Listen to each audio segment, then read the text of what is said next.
A blinking blue and white light on your Spectrum modem typically indicates it's in the process of activating or syncing with Spectrum's network. A blinking white light, often the power light, usually means the modem is powering up, initializing, or updating its firmware. A blinking blue light, often the internet or online light, means it's searching for an internet signal, attempting to sync upstream and downstream channels, or resolving activation issues. If both lights are blinking, it often points to a sync failure, possibly due to a poor coaxial signal or the modem not being recognized by Spectrum's system.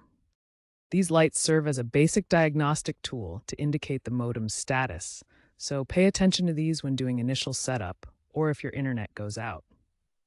Start by power cycling your modem. Unplug it for 30 seconds, then plug it back in. This resolves most blinking light issues. Next, check all coaxial cable connections. Ensure they are tight and undamaged. Loose or damaged cables often cause blinking lights. Use the My Spectrum app to verify your service is activated and check for any issues. If lights still blink, contact Spectrum support for a remote reset or technician visit.